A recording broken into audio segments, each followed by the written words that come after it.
尊敬的各位嘉宾，you can start, dear guests, Professor Fan, Professor Yong. It's my pleasure to host the think tank webinar of RCEP today.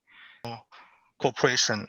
Well, I will invite Professor Fan and Yong to give us an opening remark. First, I'd like to invite Professor Fan Gong from CDI to give us an opening remark. Very actively involved and participate in the process of building this block. So we were so happy to see it now really take place. And the countries are in the process of ratification, and we will see, it's going on and to benefit all of us. So it's really happy to be here and to be with you today to have this topic. I think that now the whole RCEP process is moving on. As we know, 4 countries already ratified: China, Singapore, Thailand, Japan. There's 4 countries, and the Philippines is going to propose to the president to ratify. I think other countries are also moving on, but we also know there are some problems, some issues in some countries. But I believe it's definitely it's a process of national discussion and to make this to happen. I think most countries really want this to happen. Of course, we understand that there is a country, there are some domestic issues which need to be clarified, but hopefully it's going to work out.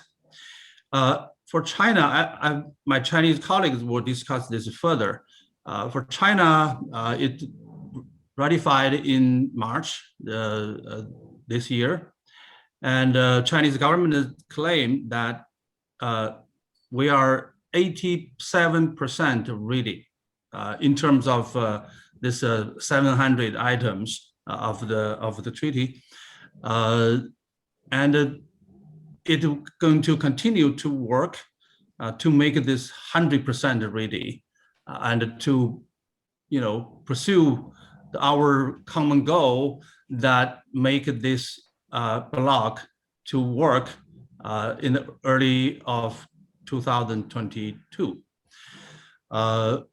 Anyway, this is the beginning of a new era of the economic cooperation among the ASEAN country, between the ASEAN country and the other 5 countries.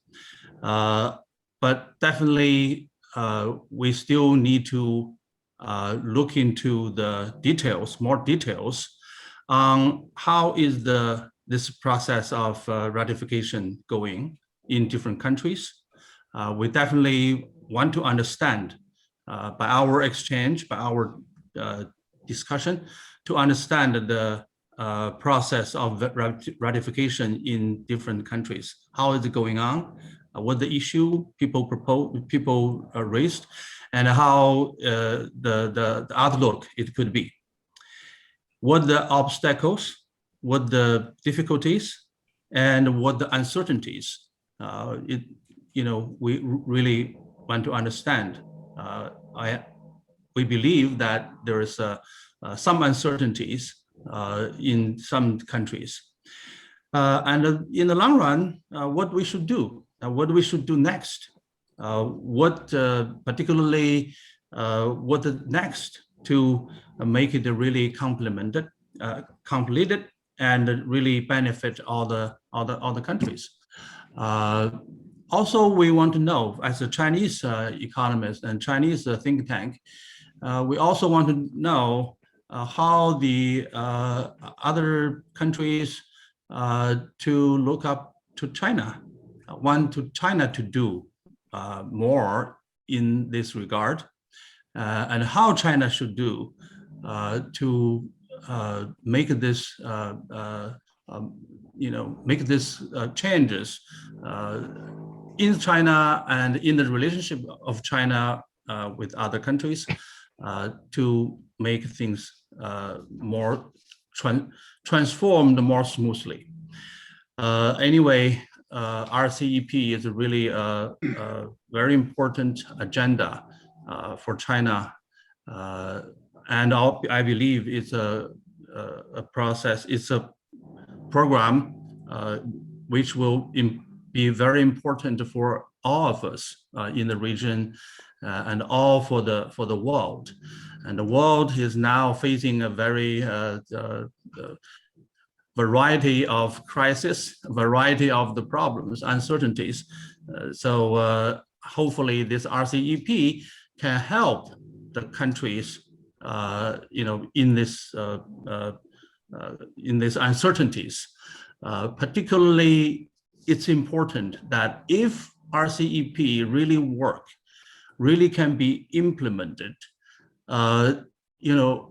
during the pandemic or after the pandemic, it will really helpful for the region, for the country all involved, to battle the economic and the social difficulties imposed by this pandemic.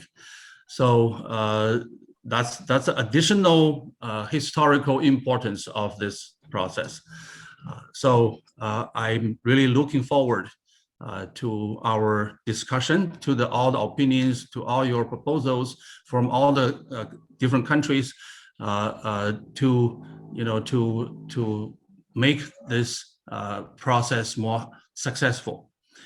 Thank you very much again for your attention and for your participation in today's discussion. 文辉。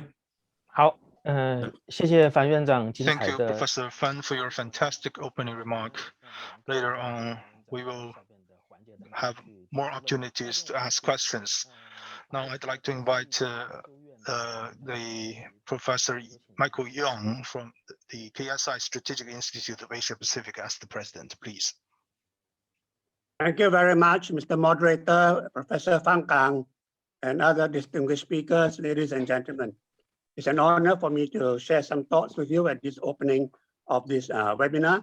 Thank you to Dr. Fan Kang and CDI for putting this webinar together. I think it's very apt and timely for all of us in this pandemic situation to be able to think more about enhancing regional cooperation, regional connectivity, and also to be able to enhance multilateralism. I think the signing of RCEP is a very positive step forward towards enhancing regional cooperation and multilateralism.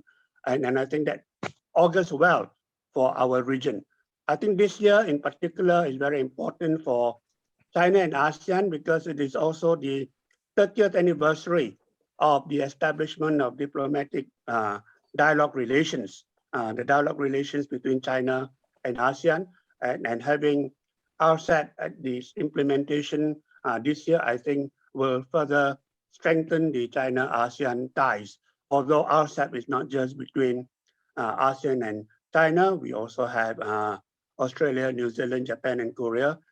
But the China-ASEAN nexus, I think, is one of the most important aspects of enhancing the RCEP implementation. As Professor Fan Kang has said, many countries are in different stages of having the RCEP ratified. In Malaysia, we are moving along quite smoothly. I think there is wide general consensus for ratification of RCEP.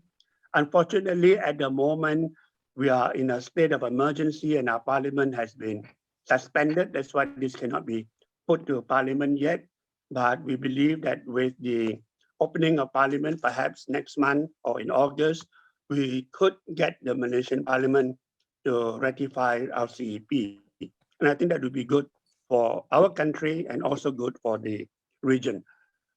I think the business community in ASEAN has been somewhat impatient for such a long time that RCEP has taken so long to be signed and to be at this stage of ratification.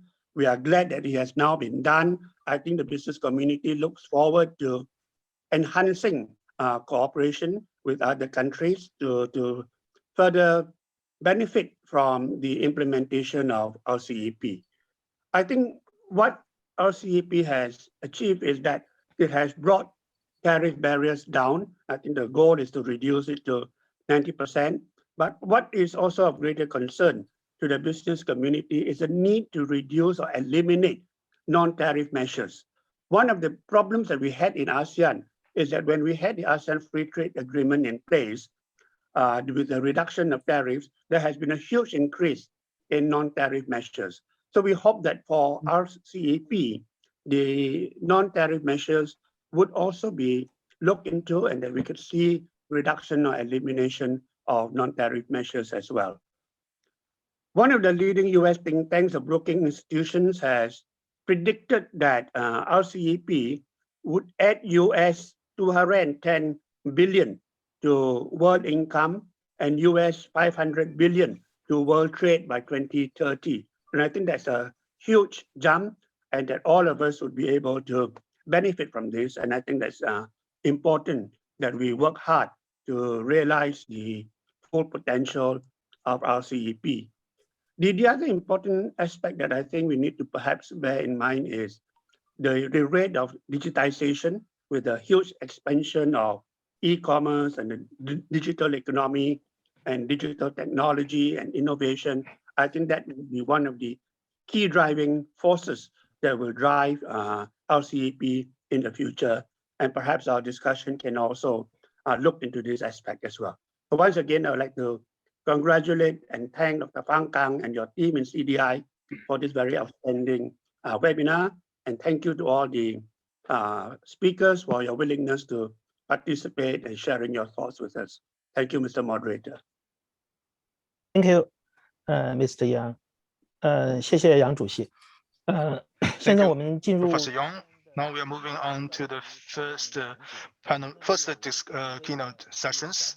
We have 5 speakers in this session. I will not introduce them now. I will introduce them one by one before their speech. And each of them will have 8 to 10 minutes of speech.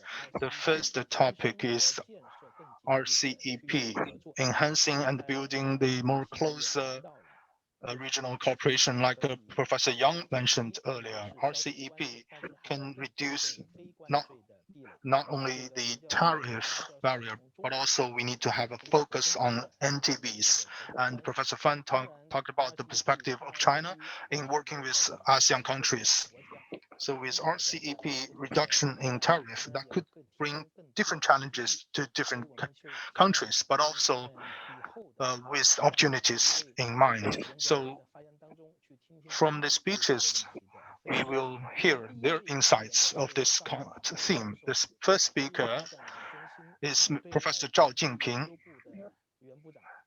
the former Director General of Research Department of Foreign Economic Relations of State Council. Thank you, Wen Hui, and thank you, Professor Yang Fangang and Professor Michael Yong. And it's my great pleasure to be on today's meeting. And I'm going to talk about the 3 perspectives centered on RCEP. Your insights are welcome. So first of all, RCEP, signing of RCEP is actually in line with the acceleration of the regional economic development around the world. It's a major trend. So in 2020, we are impacted by the pandemic. And then also we have seen the sustained protectionism in trade, but FTA around the world is still on fast track of growth, according to WTO by January of 2021. So we have signed 37 new FTAs in 1 year of time in 2020, which is very high compared with the other years. So despite the pandemic and protectionism, countries are trying to stabilize their supply chain and value chain, especially with the WTO global trade platform, where it has been hindered and countries are looking for bilateral or multilateral institutional cooperations to weather through the challenges and seek for more opportunities. So with that being said, the signing of RCEP is a significant program so far, especially with the integration of the East Asia. It's like a milestone to our knowledge.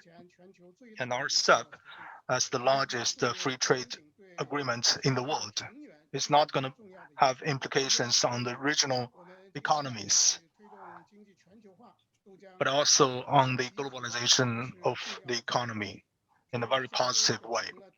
So that means the East Asian countries are really taking the initiative for globalization, so we can all share the fruit of globalization. That's a very important thing.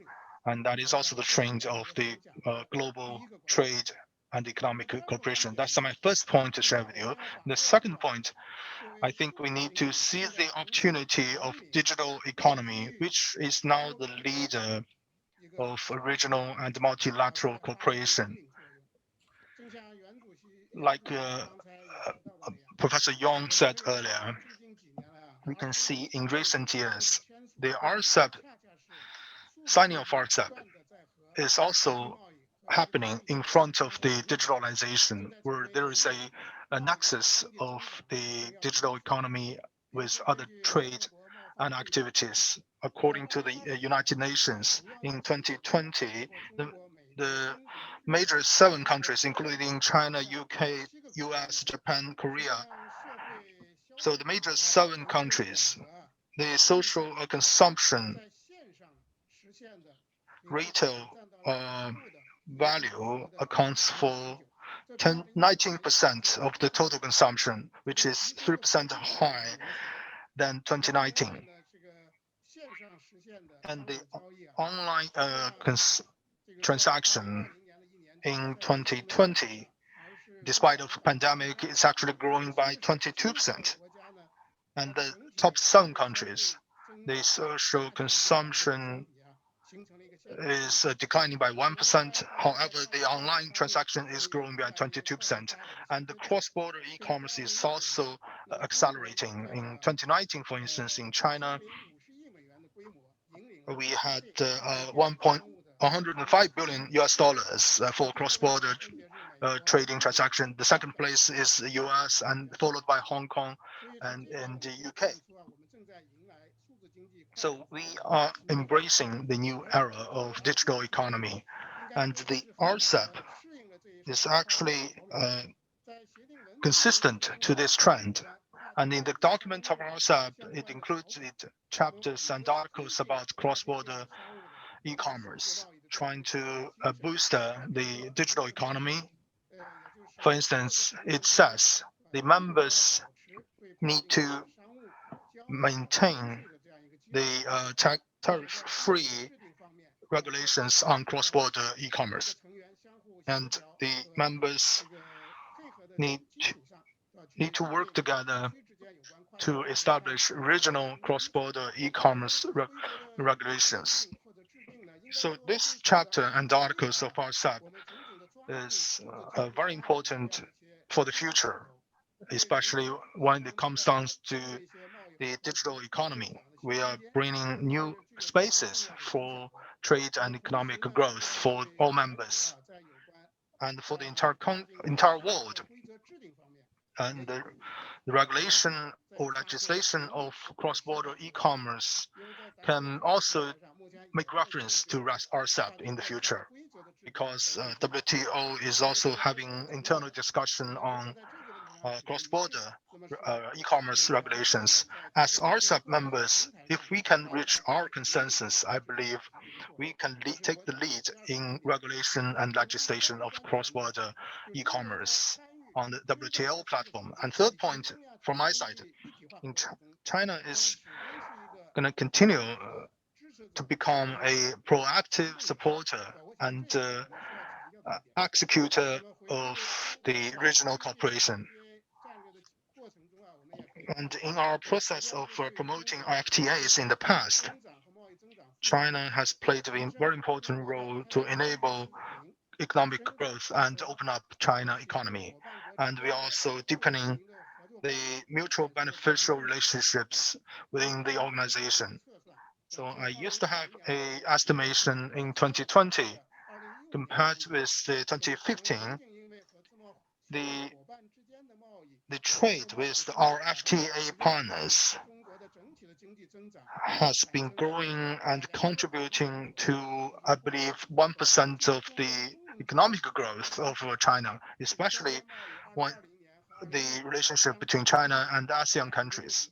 And we grow our trade by 61% between the year 2015 and 2020. So we can see closer economic ties between China and the ASEAN. And because China has been promoting the FTA partnership all along the way, from that we can see to promote the RCEP integration, it's actually going to play a very positive role to all the members. And from the China practice, you can see China has been strengthening the partnership with our members. And we are also sharing the fruit with our partners.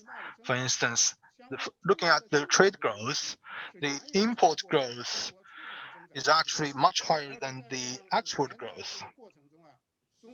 And in the past 5 years, the trade surplus of China has been reduced by 75%. It's actually very beneficial to the balance of trade, especially with the ASEAN countries and our RCEP partners.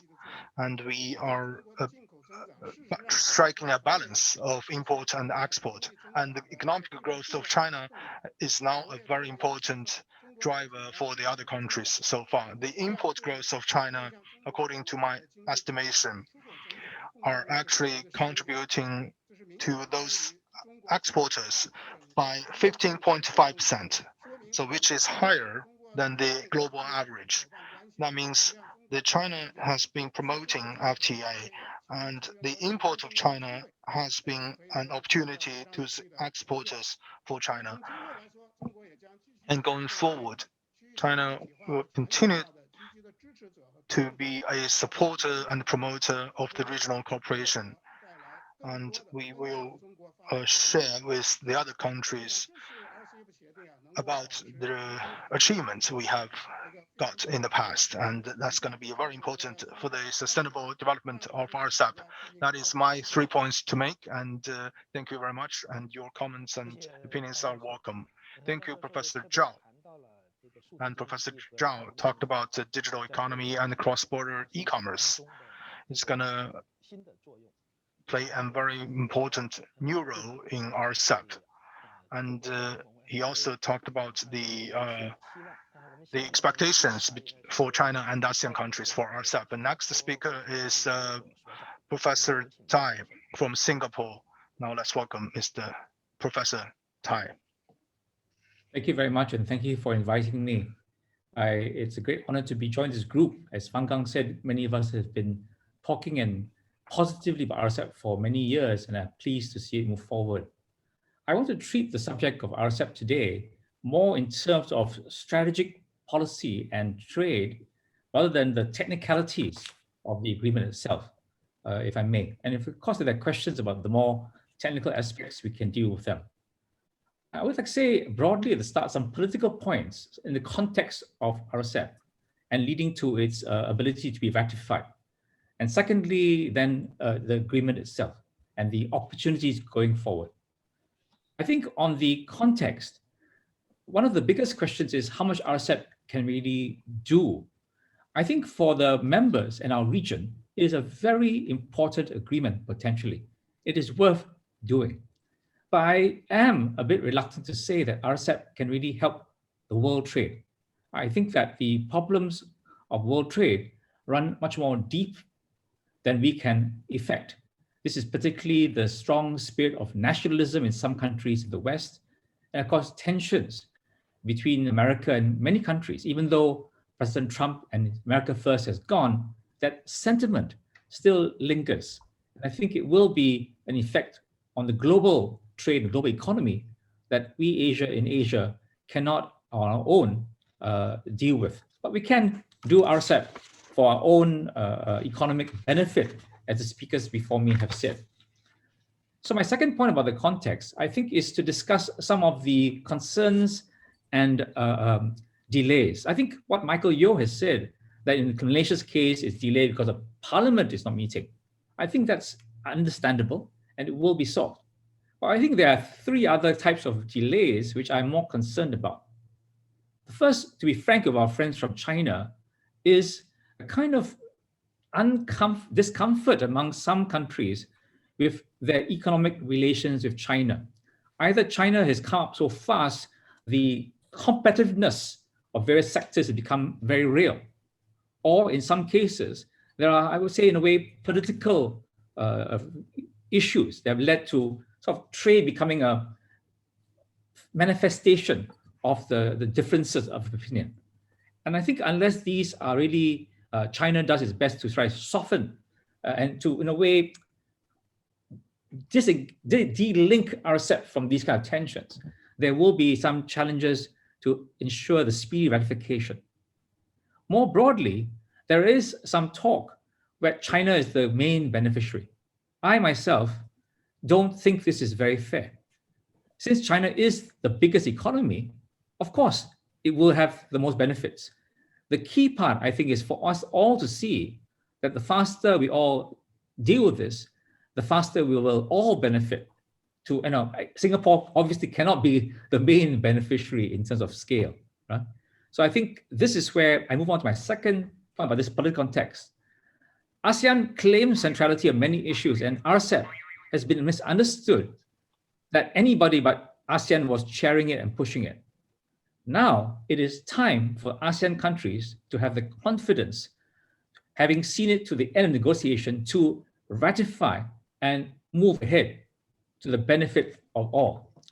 Now, I'll return to this point because right now ASEAN is facing a very strong wave of pandemic. It's eroded some of the confidence in the short run. I think really it is time for ASEAN as a group to show that we can move forward on this agreement that we've spent so many years trying to shepherd through so many challenges. The third point, I think, is we should not bring too much politics into this. I mentioned in particular some of the Australian and trade union and other voices which have risen to say that they should not sign RCEP because of the coup in Myanmar. Now, you may have a strong view about the events in Myanmar. I am not saying it is not valid to raise concerns.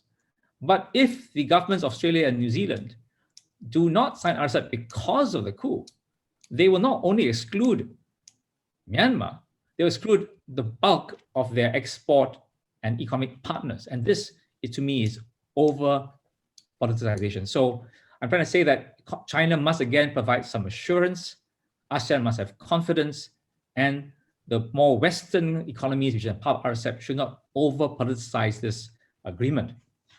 Now, that's where I think the context is that RCEP is worth doing and can be done. Now, what else can RCEP do as a kind of framework? A number of you already talked about the digital economy. I am a great believer in this, and I agree with you that there's great potential going forward and a lack of rules. RCEP has already gone beyond where the WTO is. This is where we should continue to push ahead. If we cannot do it as an entire group of so many countries, we should take a bilateral approach first. After all, RCEP grew from many of the ASEAN +1 agreements. And in fact, the ASEAN +1 agreements also often grew from more bilateral agreements, which my country or Thailand or Vietnam were active participants. And of course, China and Japan as well. So I think that this is a fertile ground. The question is, how do we move ahead? And I'm suggesting that we should look to a future where all of us move forward together on the digital front, but the first steps, the pathfinders, might instead be bilateral digital economy agreements, such as my country is negotiating with a number of partners. Another area, which is the most immediate perhaps, is the need to restart travel bubbles. I am a firm believer I think many of us are, that it is not just tariffs, it's not just even the non-tariff measures which have been talked about. Business flow requires often eye-to-eye, person-to-person engagement. Of course, if you have a trusted partner already, you can continue by Zoom. Like many of you who I know, we are comfortable. But it's not easy to make new acquaintances, to really have a deeper understanding of each other across a virtual medium. And businesses are reluctant to do so. We must stabilize our domestic situations, and then we must have the fortitude to progressively and safely open up business travel lanes between our economies as much as possible. Now, I do not mean that we should all have summer holidays like the Europeans are doing. There are too many risks to me, but we do need to take measured steps to ensure that business can flow, and that requires business people to travel. The RCEP quality, I think, really can be increased over time. But additionally, I think that the framework of RCEP cooperation needs to be seen in a number of areas which go beyond trade, beyond manufacturing. One is related to the travel, vaccine security. A number of our countries are struggling to establish vaccine rollouts, have access. And I think this is an area where China and others, including my country, which have done fairly well, can start to render assistance either directly or through COVAX. The other area, which I think the next panel will talk about, is on sustainable infrastructure. Now, I want to mention the word especially sustainable, because I think this is one of the keys to making sure that the infrastructure that connects us is also acceptable to everybody. It's bankable, it's sustainable. RCEP, I think, really is, as Fang Gang and others have said, very important to recovery. There are a number of sectoral benefits in food, agriculture, automotives, consumer electronics, which really try to harmonize the rules of origin to ensure quick custom clearance and really get the value chains across our region in much better shape. This is especially the time we need this to happen. Many of the countries in ASEAN are forming new relationships and value chains that link with China, with Korea, with Japan, and of course, among ASEAN itself. And these can be very fruitfully enhanced in the future steps that RCEP can take. As I said, though, the key next is to ratify. Before we can take the next leaps forward, we have to take these steps to just simply get it done. And I hope that the political setting in the next coming months, despite the pandemic, will give ASEAN the confidence and comfort with China and other major partners in RCEP to move ahead. Thank you very much. 谢谢戴尚志教授对于 Thank you very much, and thanks for Simon and for talking about the ASEAN +1, and also shared with us some of the bilateral digital contract that need to be further discussed. And you specifically mentioned how can we leverage the commercial bubble to have the face-to-face communication. Coming next, let's welcome Professor Kringsap, and who is the president of the Institute of Future Studies for Development, and also the former member of the parliament and advisor to Primary Minister of the Thailand. So Professor Karawanska, please. Thank you very much for inviting me to this very important conference in China Development Institute organizing with KSI. I'm delighted to accept the invitation. I'm speaking on this topic that you asked me to share, which is closer cooperation in RCEP. Let me just paint you a picture quickly, the size of different kind of cooperation in the world, and also the size of GDP and population. We have a very big size of APEC, 60% of the global GDP. But ASEAN is also very sizable. It is 30% of global GDP compared to APEC 60%, TPP 36%. For the size of population, ASEAN is also very sizable, 33%. whereas APEC is 38%. So it's a very sizable grouping. Therefore, it's a very important group of network that we need to work on for closer cooperation for the benefit and success for all. The approach for RCEP is a very strategic one. TPP is a neoliberal approach which disconnects the ties between government and the market, while RCEP has a plus factor, that is, it works to ensure the government and market work together. And therefore, it's a very strategic response for a needy world. And also, China's foreign economic policies can really be helpful to the world through RCEP. I would like also to mention, because of this RCEP community, how do we leverage the opportunity presented by RCEP? The opportunity for RCEP is clear. It's very large market with 15 countries, 2.3 billion people, 33% of the world population, and 30% of the global GDP. And it's an area we have abundance of resources and very good labor that is very cheap. It also has tremendous opportunity for investment and foreign direct investment, and opportunities for cooperation in many other dimensions beyond existing today. If we may leverage the opportunity, we may think about small and medium enterprises, intellectual property, e-commerce, economic and technical cooperation, government procurements, and so on. But we have some challenges.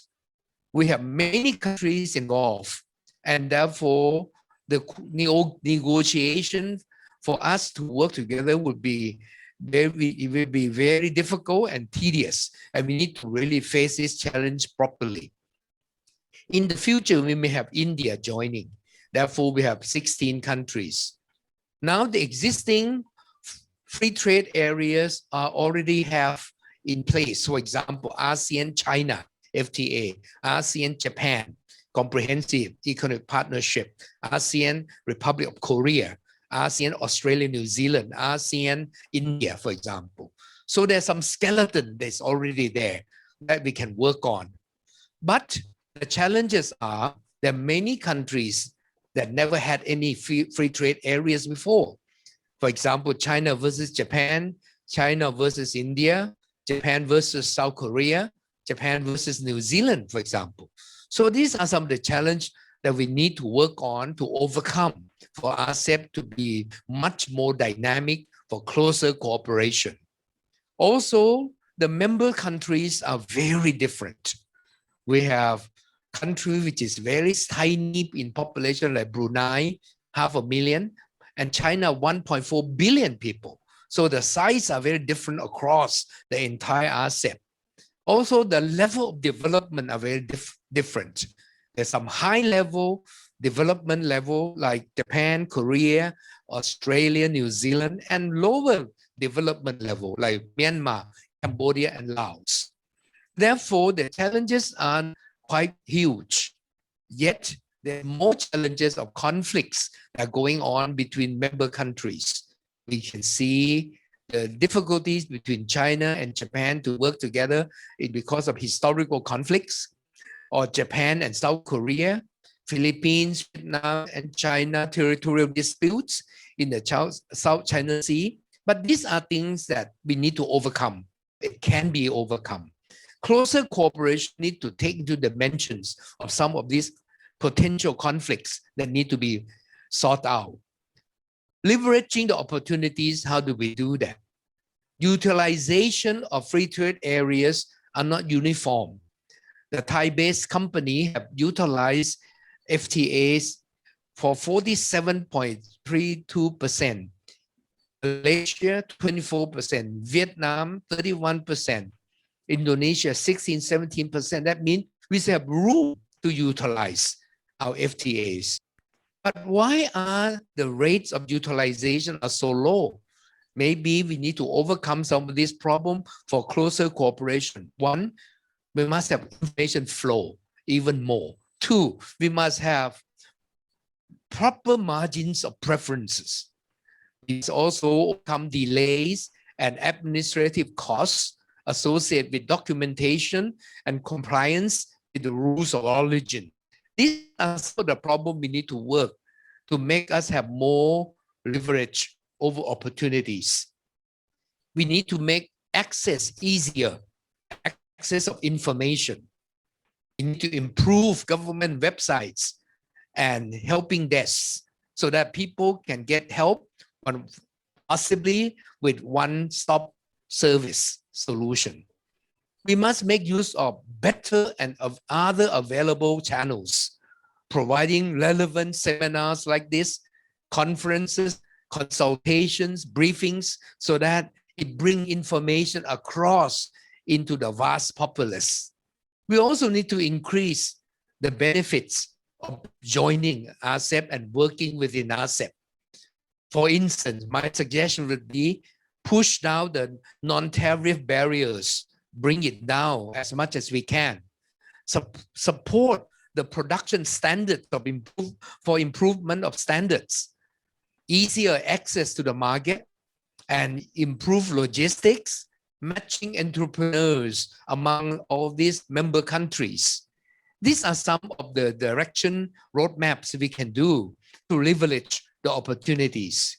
I also would like to call upon for administrative processes to be improved. Maybe we could share best practices regularly so that we all can work together and push forward the leveraging process. The best practices are being accumulated through the times from many, many different countries. We need to work together. I have suggested a MCTS model, which I would like to mention here for RCEP. RCEP, even a broad group of countries, we need to work on the nitty-gritty details of manuals of how do we administrate RCEP, checklists of how do we create a comprehensive checklist of what we need to do so that we do it completely in a timely manner. We need to have a plate for easy ability to work upon and scheduling so that we chart ahead with MCTS. My suggestion would be, how should regional collaboration therefore be further enhanced, doing all being said? Let me say it. In my model of cooperation, I write in my paper, in my academic paper, there are 8 levels of cooperation, which we need to consider. Sometimes the word cooperation have been vague. We need to work on what level of cooperation RCEP would like to move forward step by step toward the deepest level of cooperation. I have suggested 8C model of cooperation or integration among RCEP. The first level is joint vision alone. We just have the common vision. I will call that coordinatization. If we could work on the joint vision so that our vision are completely aligned fully, that's the first level of our cooperation, which I think would make us more successful and closer in cooperation. Clarity of vision, very clear what we need to achieve together in our vision. That would be very helpful. It's a first step. But the next level is to build on C1. C2 would be, we have joint vision, then plus joint mission. Can we do work together, not only seeing it together, but now working together in the mission? I would call this cooperatization of RCEP. Once our mission are clearly spelled out, what we want to achieve together, then we move on to joint action. Sometimes people can have the same vision, the same mission, but we don't work together in action. C3 is collaboratization. That means we work together in our vision, in our mission, and our action together so that we work out our action plan, how we work together in RCEP. Move on to the next level is corroboratization, which is my level C4. You have joint vision in C1, joint mission in C2, joint action in C3, and joint outcome in C4. That means we spell out the outcome together, not just output, but outcome. What do we want to see together in RCEP as outcome? If we have that in mind with clarity, we are moving ahead to C4. C5 will be congregatization. That means we have joint group. We need to create grouping in various things within RCEP so that the grouping can work together in areas of the same common interests. Because we may not have every single countries working in everything at the same pace and every same elements. We need to work in the grouping on the common grouping that we work together on areas about real deep interest. C6 would be corporatization. That means we need to create more entities under more stronger formal entities under RCEP of various avenues of things that we need to work together in different entities so that it can have another parallel separate route yet linkage with RCEP together, enhancing RCEP, but working deeper into an area of entity that we need to group together. C7 will be corporatization, joint consummation. That means we work together very deeply, not just superficially or only at the level of lowest common denominator, but at the deepest level. Then we move to C8, communization, joint ideologue. That means we do agree together on common idealism we look forward to. RCEP cannot just benefit on separate things, little things here and there everywhere, but common benefits that we agree together. C1 to C8, there's many things we can do to achieve that. In joint vision, we could create modern, comprehensive, high quality, mutual beneficial vision. C2, we reduce tariffs, red tapes, unify rules of origin, facilitate international supply chains and trade within the region. C3, we move on to share best practices, setting up international study centers. C4, we have joint outcome, create joint vision key outwin results so that we achieve together what we expect. C5, set up regional task force and regional funding. C6, joint entity, set up RCEP Secretary General Office, for example. C7, joint consummation, alliances, RCEP declaration for common well-being, RCEP building university, international university, so that it enhance RCEP concept. For example, a university that dedicated to build up RCEP properly. C8, joint ideologue, RCEP union. Can we be some sort of a union working together for a deeper union among us, not just a shared regional cooperation, but a deeper level of union? Possibly we need to give and take for that to achieve. And that would be the ultimate that we think could really bring about the deepest level of RCEP for the cooperation and the benefit for all. Thank you very much. This is my sharing to this conference. Thank you for having me joining with you in this conference. I am deeply grateful for the opportunity to be with you. 谢谢柯林萨先生。 Thank you, Mr. Kring. And coming next, Professor let's Nguyen welcome Ying and Dong, Mr. from the Central Institute for Ran Economic Dong-Yan, the Management of Director of the Vietnam. Let's Department of General welcome Research of the Professor Yuan. Central Institute of Economics Management of Vietnam. So Mr. Ranjan and Dong-Yan, please.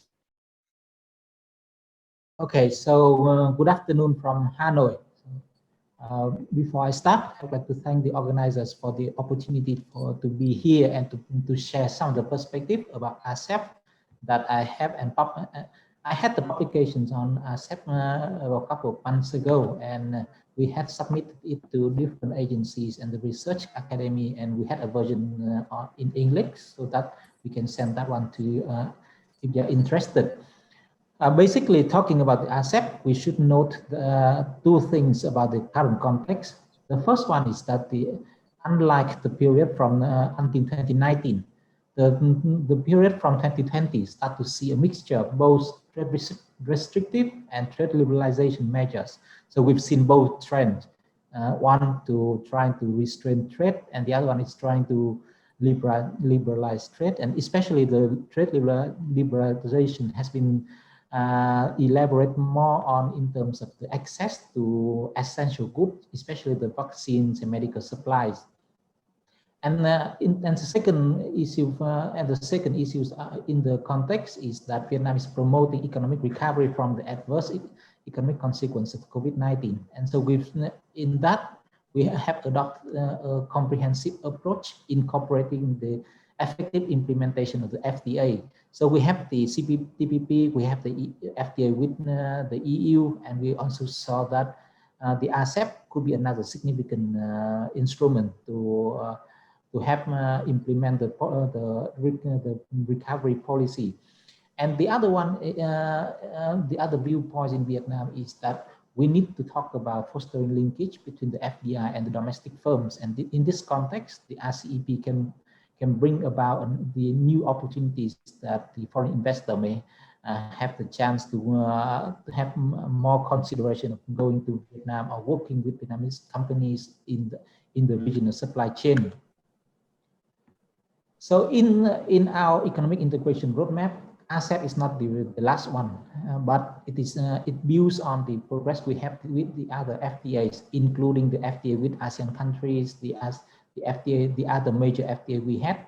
And back to the time 2013, at that time, I think Vietnam was the only one that has the parallel negotiations of major FTAs like the FTA with the EU, the RCEP, and the TPP. And so that was very important effort by the government negotiators. And we start to recognize until now that the RCEP is also takes time. It's not an easy process. So for Vietnam, we spent about 7 to 8 years to finish the CPTPP, formerly the TPP, and the EU-Vietnam FTA. And we also had roughly the same time for the RCEP. So it's not a quick process, but because it's a long process, I think the outcome and the opportunities from it should be material, and we should not just let it go. And the RCEP, even in this context, is still important. And the other thing we should note in the economic integration roadmap of Vietnam is that the two major FTAs, including the CPTPP and the RCEP, share the similarity in that they had the very difficult moment and being overcome in Vietnam.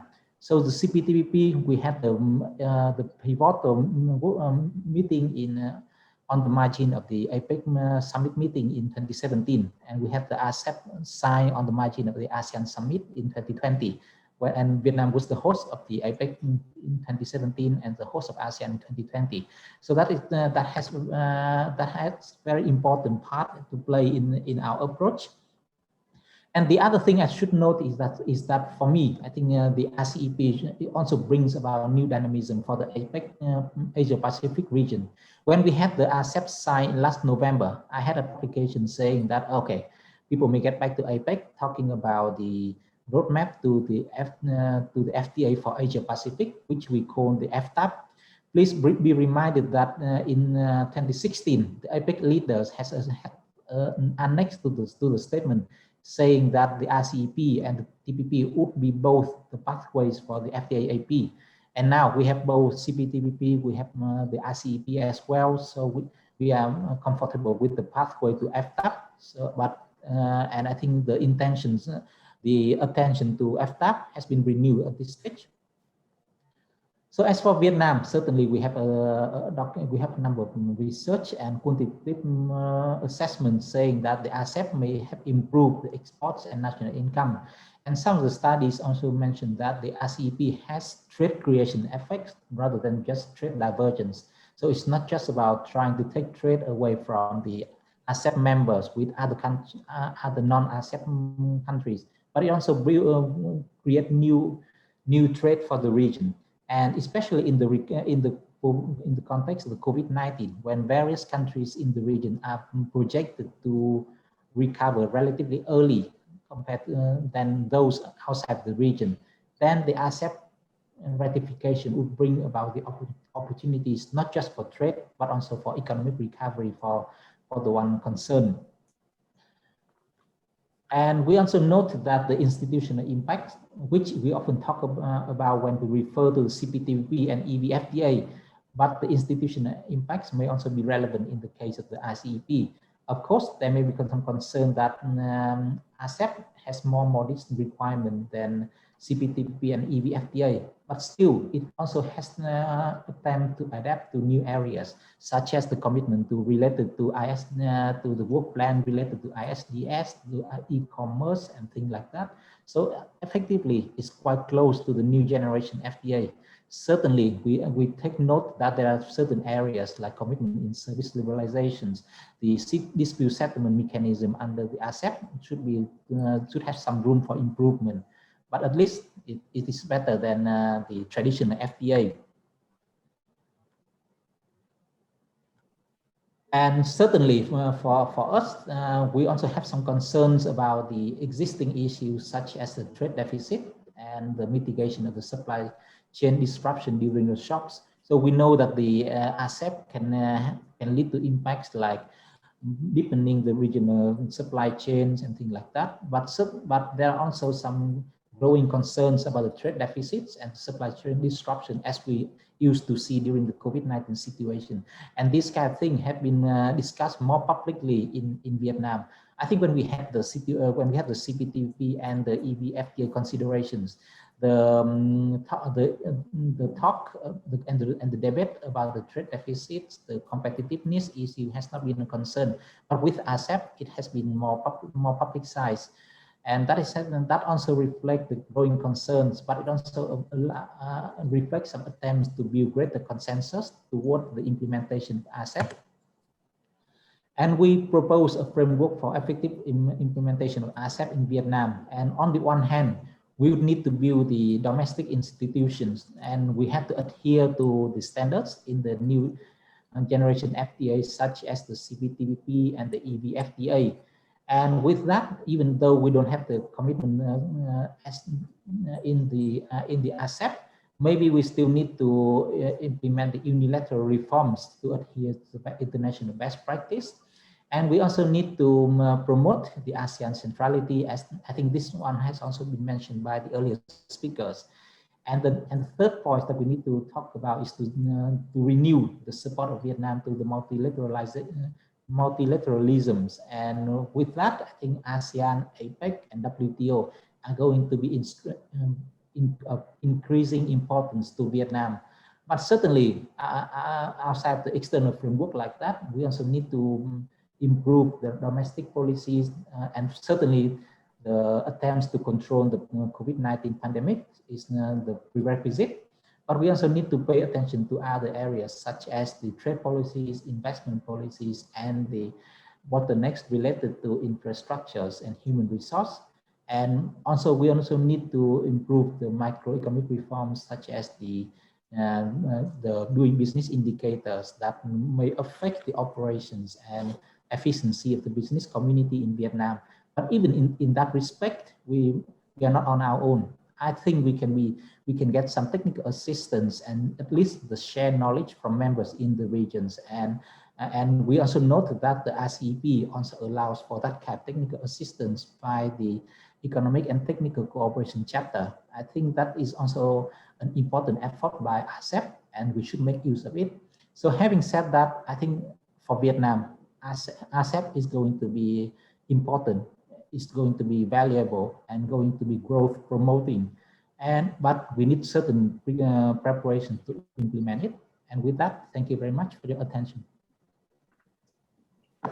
好，谢谢阮洋教授。 Thank you, Professor Yuan. Speaking from the Vietnam perspective, he talked, and we know Vietnam is involved in CPTPP, and they have FTA with Europe. And he has talked about the impact of RCEP to Vietnam and also the benefit to Vietnam. And we see that recently Vietnam has been developing the economy very strongly. And the countries need to work together in spite of pandemic. for regional cooperation and integration. That is also the topic of today. Now, last but not least, for the first session, and we have Professor Su Sanam from Chulalongkorn University of Thailand. Let's welcome.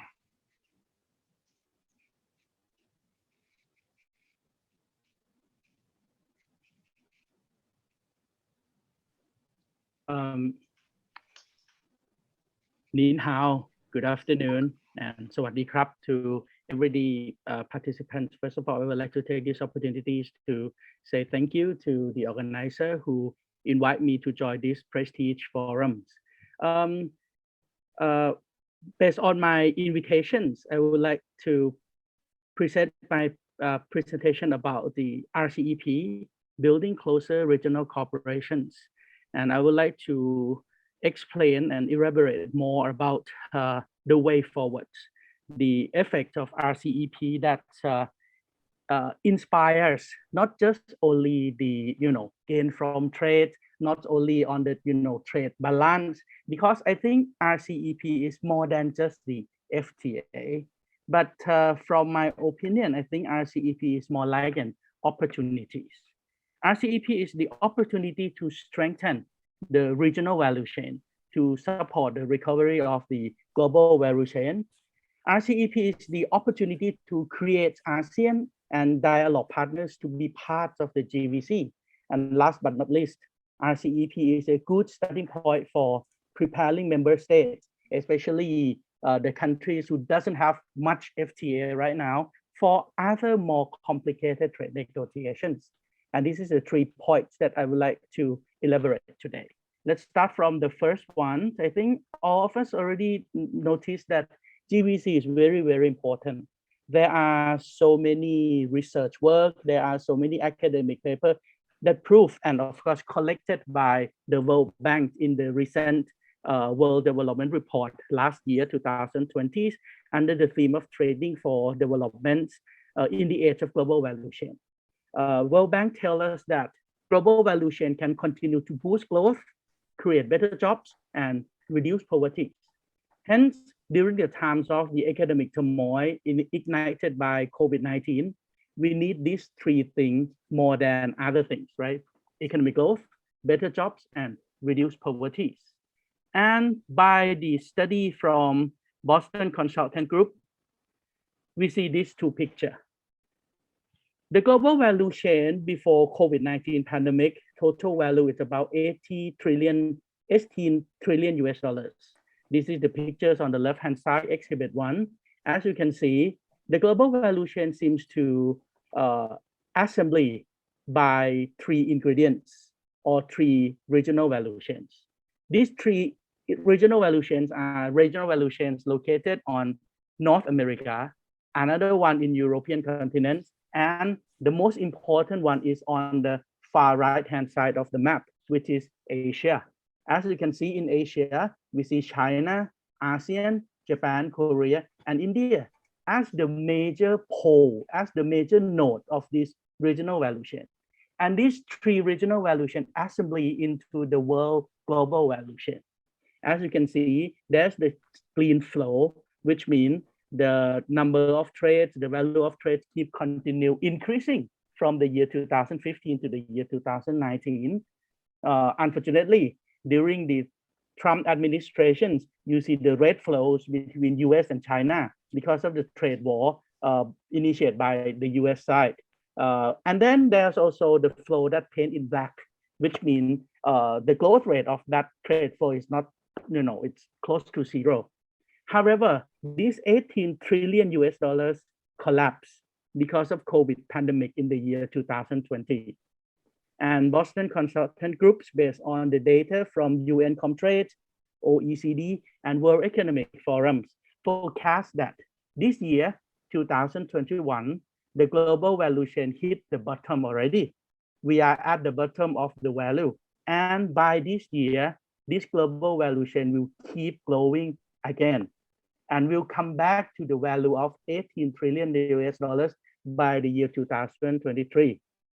But the same value come with a different trade flow. And as you can see from the pictures on the right-hand side, Exhibit 2. The trade flow changed a lot.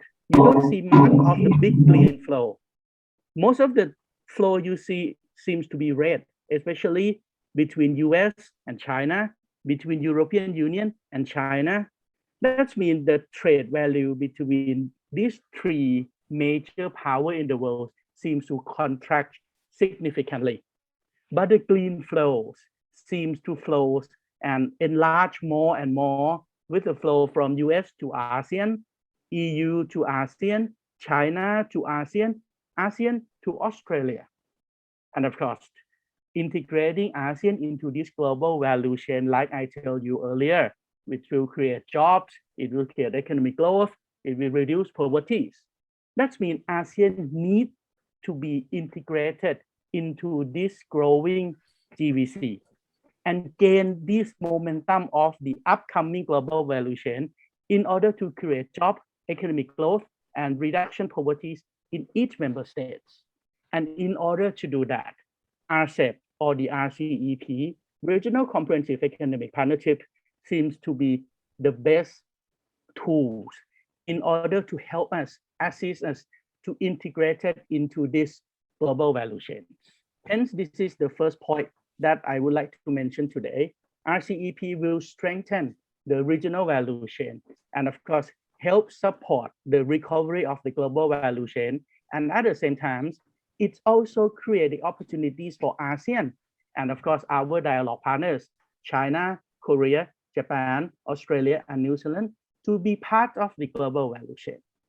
And the last point I would like to mention now, the third point, is about the FTA 2.0 or the new generation free trade agreement seems to be more comprehensive and higher standards. We are talking about the regional or bilateral trading arrangement that focus on negotiations on more comprehensive issues rather than the eliminations of tariffs, rules and regulations, mutual recognition arrangements, standards and conformance, as well as the ratifications and commitment to the declarations on trade related to intellectual properties, public health, human security, and of course, labor-related issues. And if we see carefully into each chapter of the RCEP, RCEP consists of 20 chapters. And as you can see, the one I color in yellow, Chapter 8, Trade in Services, Chapter 9, Movement of Natural Persons, Chapter 11, Intellectual Properties, Chapter 12, Electronic Commerce, Chapter 13, Competitions, Chapter 14, Small and Medium Enterprises, and last but not least, Chapter 16, Government Procurement. This is the thing that we talk in the fashions of FTA 2.0 with a more comprehensive and higher standards. But comparing RCEP to other regional trading frameworks, such as CPTPP, United States, Mexico, Canada agreements, EU, Vietnam FTA, EU, Singapore FTA, European Free Trade Associations or EFTA, EAEU, which consists of Armenian, Belarus, Kazakhstan, Kyrgyzstan, and Russia. When you're comparing this regional trading arrangement with the RCEP, as you can see, RCEP seems to negotiate and will be implemented in a more user-friendly fashion, especially to the countries who still don't get used to with the FTA 2.0. We don't include the TRIP plus issues, such as patent leakage, patent term extensions, data exclusivities, like the one in European Union, the one in US MCA. We don't talk about that topic, but we also talk about the TRIPS, trade-related intellectual property rights, that allows member states in RCEP to be able to use the important things such as compulsory licensing. We don't force our member to join UPOF 1991, but we did talk about government procurement, and we don't force them to interact to the area that some countries may not comfortable with. Hence, when you're comparing this, RCEP seems to be a very, very good starter. It seems to be a very, very good starting point for preparing member countries, especially some ASEAN members, like the earlier, like other colleagues already present to the forum, that they may have a different degree of development. Hence, they may not be ready yet for the more comprehensive, the higher standard FTA. RCEP seems to be a very, very good starter. And that's the 3 points I would like to tell you. Thank you very much.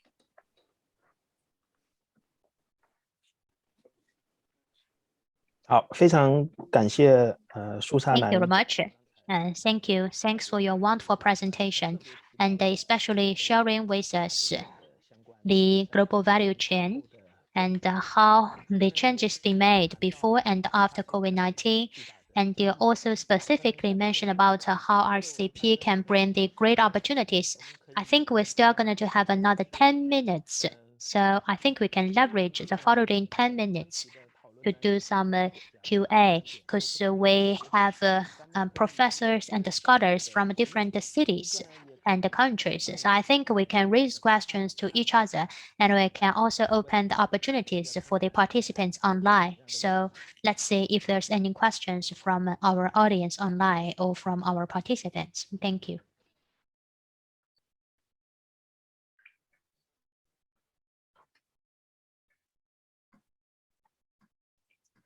Is there any problem to the speakers? 朱教授您好，卢教授有问题，他举手了。Oh, how? It seems that Professor Lu has a question.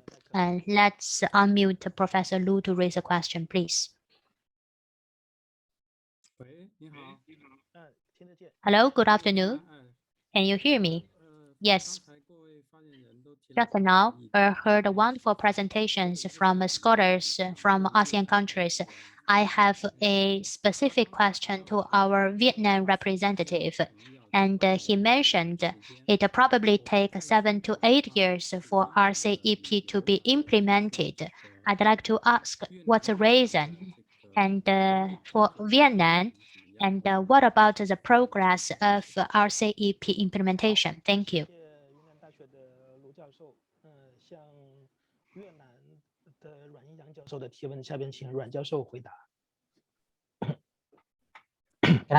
Can I? Okay. Yes. Okay. Thank you for the question. Actually, I think there might have been some sort of issue in the communication, because when I talk about the RCEP, I was referring to the fact that we also start the RCEP negotiation from the beginning, and from that point onward until the signing of the RCEP in 2020, the process is also equivalent to the time required from the start to the conclusions of other agreements such as the CPTPP and the EVFTA. So it effectively means that the process until we arrive at the signing or the conclusion of the agreements takes about 7 to 8 years. So it's not a simple process to prepare for the RCEP. So I did not say that it will take 7 to 8 years for the RCEP to be ratified in Vietnam or to be implemented. So having said that, it also implied that we had gone a long way to prepare for the signing of the RCEP, and there should be no reason why we should say RCEP should not be ratified soon, and we should not consider anything that can lead to the delay of the RCEP, given that we have already gone a long way until now. Is that clear enough? 请问那个云南大学的卢院长，应该没有下一个问题啊？好， Yes, thank you. Yes, I got it. Thank you. 问题。Let's see, is there any other questions? Carol, maybe you can check the chat box to see whether there are new questions coming in.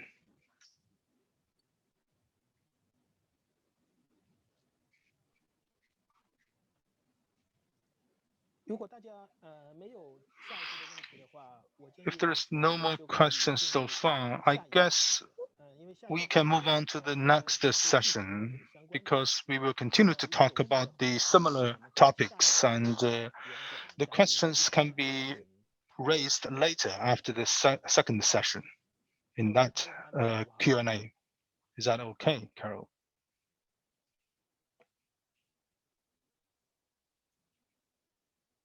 May I suggest we move into the next session? 我把会场交给我们下一个环节 I'm going 的 to hand over to the moderator of the second session from KSI, Professor Michael Yong. Please, Michael. Thank you very much, Professor Chu, for chairing the last session. I think the last session was very interesting. We've heard a lot of very interesting insights and views and suggestions from the speakers earlier. And I think this gives us a lot of food for thought.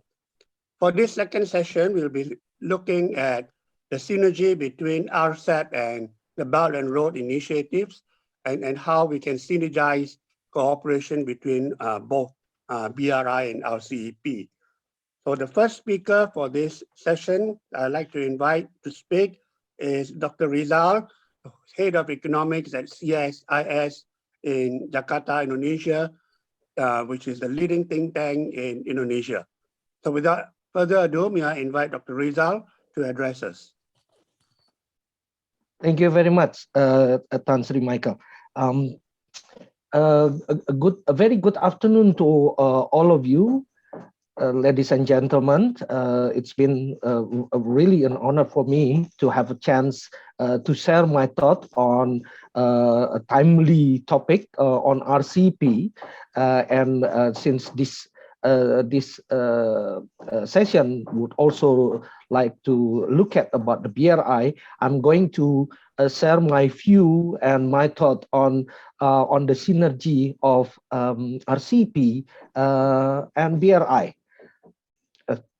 I've prepared presentations. I hope you can see the presentations in front of you.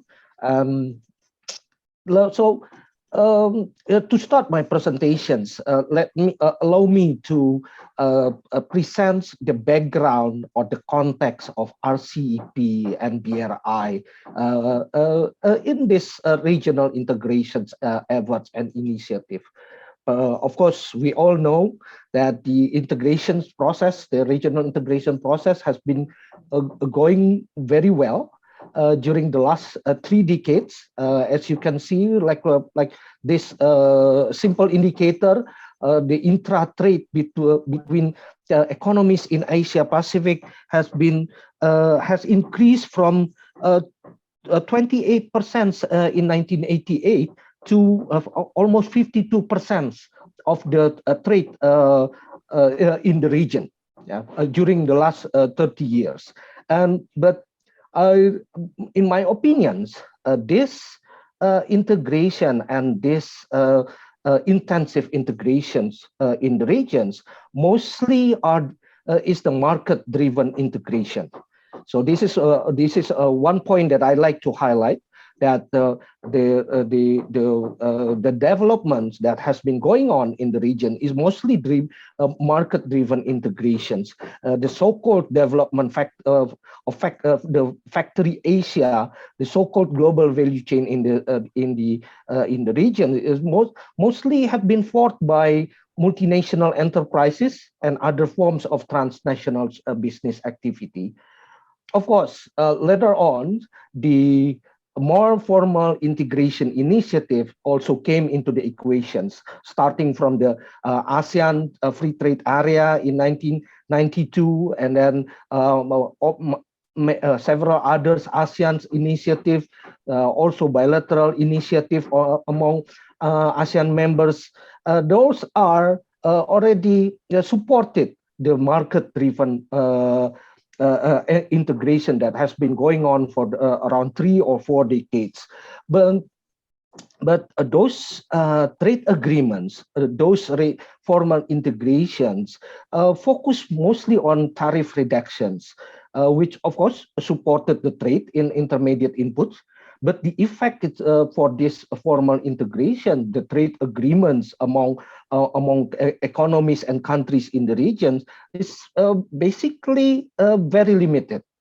Because as some previous speakers also already mentioned, like for example, the utilizations of the trade agreement in the region is relatively low, and perhaps because mostly the preference of steel tariff that can be offered by this formal trade agreement cannot really offer significant benefit compared to the the MFN, most favored nations tariff. So the margins of preference is relatively low. And the integration, basically, especially those that take place that take form as global value chain development, require something more beneficial to the production network rather than just tariff reductions. This is where actually RCEP came into the equations.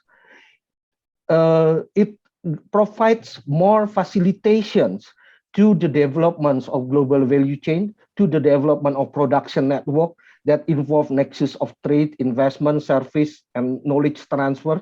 I think previous speakers also already highlight this kind of things. But I also would strengthen the notions that trade facilitation is one of the major points that RCEP can offer to the regional integrations, the process here. One of the most important point, actually, if we look at the RCEP, is the simplifications of rules of origin. And the simplification of rules of origin actually has been discussed for, I don't know, the last 10 or 15 years, and always becomes the main agenda for trade liberalization and trade facilitation in the region. And basically, RCEP offer that kind of effort, that kind of opportunity to simplify the rules of origin.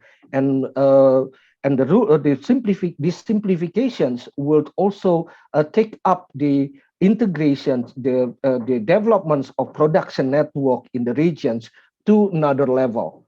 That's why, like for example, some speakers also mentioned that the benefit perhaps would also go mostly to China, to the biggest country. I think it's and also to Vietnam. I think it's quite reasonable, because what we're talking about in RCEP is actually trade facilitation that can lead to greater participations in the production network. And since both China and Vietnam's also already being integrated to the regional production network very well, it is quite reasonable that they also would enjoy greater benefit than other countries that have lower participations.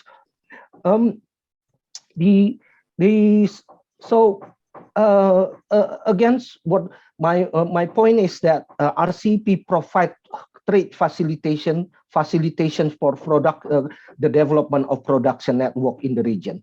But when we're talking about the regional integration, it's not only about liberalization, it's not only also about facilitation, but it's also about connectivity. And and the connectivity in the region, especially in the Southeast Asia, remain to be at the lower level. When we're talking about connectivity in Southeast Asia, among ASEAN countries, for example, we can see several characteristics. First, it's the connectivity index from various sources always tell us that the level and the quality is still very low. And another important point is also that connectivity between ASEAN countries and to the outside or to the outsider, to other countries in other countries outside ASEAN are basically better than among ASEAN countries. So the external connectivity is better than the internal connectivity in ASEAN. So that again, connectivity remain to be an issue here, and how to improve the connectivity basically should be among the priority agenda for all these countries, for all economies in the East Asia and Southeast Asia. And basically the BRI as well as other connectivity initiatives in the regions offer opportunity to reduce the bottlenecks on connectivity.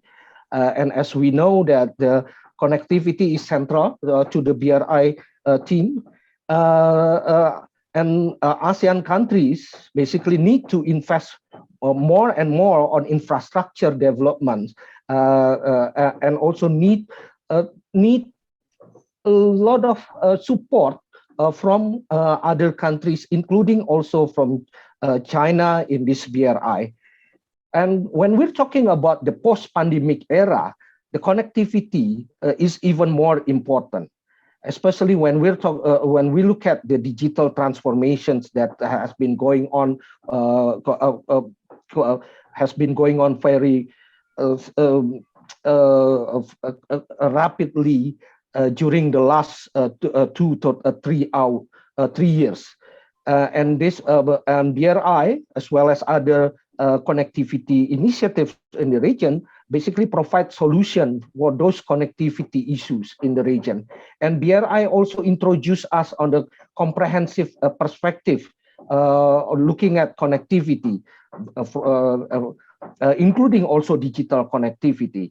ASEAN countries also have the initiative, the MPAC, and both initiative, I think, can complement to each other to lift up, to improve the connectivity in the regions, to support the regional integration that has been going on for the last 3 or 4 decades. So to sum up my idea is that I always see that the RCEP and BRI complement to each other. When we're talking about BRI, we're talking about liberalization and facilitation, which are needed for the integrations of trade, investment, services, and production activities. But when we're talking about Belt and Road Initiative as well as other connectivity initiatives in the region, we look at the cooperation and connectivity initiative, an effort for us to become more connected that would also contribute to the better regional integration, greater regional integration in the future. But of course, the challenge still remain to be a lot. Like for example, for the RCEP, the main challenge is for RCEP is how the implementation can really facilitate the growing production network. ROO, the simplifications of rules of origins can contribute to the developments of production network and global value chain in the region. But when we're talking about how to facilitate those networks, we cannot just end up by having simpler rules of origins. We also need to come up with a more coherent regulatory framework and concrete efforts to reduce non-tariff barriers. Unfortunately, RCEP remain to be limited in dealing with those kind of things. Hopefully, it would be the next agenda for RCEP. RCEP also should pay more attention to those new and important issues, such as, for example, digital trade. Yeah, we've discussed about it before. on digital trade, sustainability issues, or how to support the trade, investment, and production that would be greener, that would be cleaner, to contribute to our global fight against climate change. Against RCEP did not really talk much on these sustainability issues. On BRI, for sure, it also contribute a lot to better connectivity in the region. But again, there are many issues. One of them is the political and strategic issues. But I think many of those political and strategic issues also came up from lack of understanding on the BRI itself, and some of them can also be overcome through some adjustments in the way that BRI would be conducted. For example, BRI currently is still seen to be as the Chinese initiative, or at most Chinese +1 initiative, with one is the partner. Why don't we put BRI as a regional connectivity or regional infrastructure connectivity initiative, so that the like RCEP, it would be seen as a regional initiative rather than China's initiative. It would also can get a big support by having greater participation of other parties. Against the current approach is China +1 scheme. Why don't we just have a China +1 or +2 or +1 and many others, or becoming some kind of global and regional arrangement? These kind of things that might also support the developments of regional integrations. And another thing that would also be needed is, again, of course, to have greener and sustainable approaches by introducing environmental standard, for example, by introducing internationally acceptable principles and schemes, and also to build the initiative, to build the projects based on certain mechanisms that ensure greater benefit not only to the economy, but also to the local population and to the local stakeholders. So to conclude my presentations, I think again I would like to highlight that RCEP and BRI complement to each other, and the connectivity would becomes more and more important in the post-pandemic era. RCEP would also need to be developed in a way that increase its relevancy to the post-pandemic era by including many new initiatives, new frameworks that perhaps can be agreed without having another 7 years of negotiations, but rather providing guideline for those RCEP economies, RCEP countries that can be followed in the future. BRI should also be transformed into a regional initiative with global participation, and also would becomes that might also be a good support for the trade, investment, integration in the regions. Thank you very much again for giving me a chance to share my thought in this session. Thank you. Thank you very much, Dr. Rizal, for sharing your insights on the complementarity between BRI and RCEP. And you have also highlighted the need on how BRI can be further improved and perhaps made into a global partnership rather than China plus one, as you have said it is now.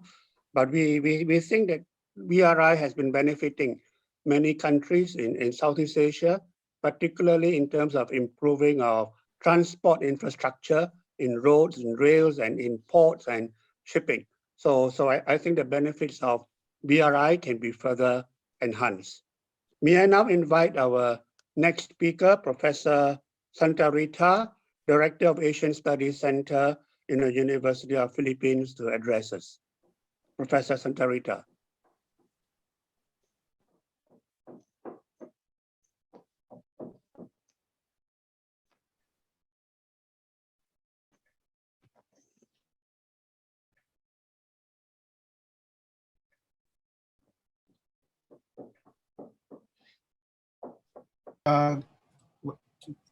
Good afternoon to all. Thank you, Dr. Michael Yeo. I would like to thank the China Development Institute and the KSI Strategic Institute for Asia Pacific for this opportunity to present my ideas on the synergy of RCEP and the BRI. Since it was actually discussed already by a previous speakers, I'll skip the next slide, 2 slides. Introductory slides on RCEP and BRI, and I'll proceed to the complementarities. So if BRI and the RCEP are complementary in design, then what are their complementarities? First, as mentioned earlier, the e-commerce, electronic commerce is very important, but is considered also as one of the sections that is underdeveloped in the agreement. And some members of the RCEP were hesitant about agreeing to any rules regarding the cross-border data flows or customs moratorium on data transmission. So with the help and irresistible presence of the BRI projects, e-commerce could be made possible and could be swiftly facilitated by the pandemic. So with the Digital Silk Road, or DSR, in operation, e-commerce as expanded by RCEP could be further enhanced by the presence of Chinese 5G technologies, facilities, and applications. RCEP's e-commerce, such as facilitation of paperless trading, electronic authentication, and electronic signatures, as well as online consumer protection and online personal information protection, could be done through the soft and hard infrastructures offered by BRI. So the digital or technological revolution will lead to simplification of import and export procedures, helping reduce time and cost for businesses while increasing profit margins and competitiveness in the RCEP market. Of course, the transactions done by and for the small and medium enterprises can be supported also by the China-based digital telecommunication companies. And I think it's also proven already in Southeast Asia with the presence of Alibaba and of course other technological and commercial enterprises. Of course, we have the RCEP free trade, which can be facilitated by the financing of more free trade zones, or shall we say special economic zones in the area. It should be a complement also to the micro or sub-regionalism currently existing in the area, and it will boost trade and facilities in various zones, particularly, well, an example of that is the BIMP Yaga in the southern part of the Philippines. Of course, I think it's also very important that future projects financed by BRI, such as the ocean renewable energy and other renewable energy sources, can definitely help in fueling free trade activities and can be financed by the BRI. Imagine the grid networks from the coast of rural areas that could benefit in the energy generated from this source, down to the nearby economic zones, and subsequent empower our farmers and agricultural producers as contributors to regional and global trade. After all, RCEP is considered or is believed to be the trade arm of the BRI. So what are the opportunities from the synergy? The connectivity projects will lead to significant industrial and logistic development and construction opportunities along the area. In the case of the Philippines, the government has been embarking on its Build program, which is directed at improving and expanding infrastructure across the country. And this includes a high volume of expressway and bridge projects related to better connecting, as discussed by Prof. Rizal earlier, as mentioned also, connecting the archipelago as well as reducing the flood-related risks across the country. And this will definitely transform and translate into better trading engagement with other parties. Thus, there are cumulative developmental effects. The development of the peripheries, transfer of things from high-cost areas to low-cost areas can be possible. And the impact of the BRI projects go well beyond the railway sector or even of any other transport sector. That it include change patterns of urban development, increases in tourism, and promotion of regional economic growth. As mentioned, I think it's also very important to see the inclusivity, the way I look at it, because RCEP recognizes that one size does not fit all, and all those countries that are less developed and sectors that are given less attention could be the focus of the BR project so that no one is left behind in this concept.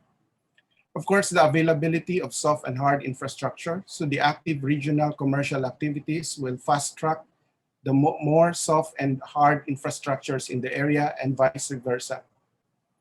The RCEP's aim of digitalization and e-financing in countries technologically disadvantaged will be given the opportunity to fast track their activities. Through the increased connectivity from the digital Silk Road, emerging companies and markets will generate basic data from their businesses and operations, which, as it matures and gets structured, hopefully, could become big data on, for example, their product supply and demand dynamics and the history of prices and their trends. By going digital, small and medium enterprises, as also incorporated in the chapters of RCEP, can make more agile adjustments to improve their operations, develop new services, and upgrade their business models for greater success.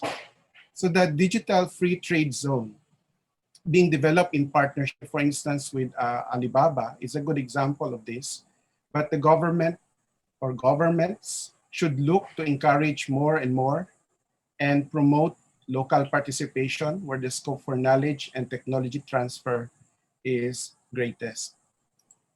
Now let's proceed to my simple ideas on the things to do to secure and stabilize supply chain as asked by this session. So to maximize the opportunities and integration in the area, several things I consider as imperative.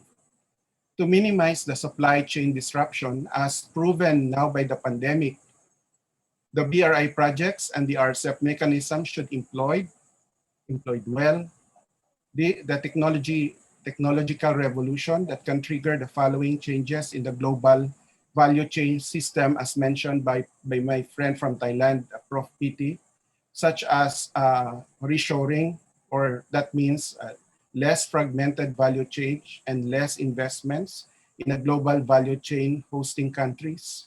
Number two is regionalization, which is actually the global value chain investments focusing more on regional markets rather than global production.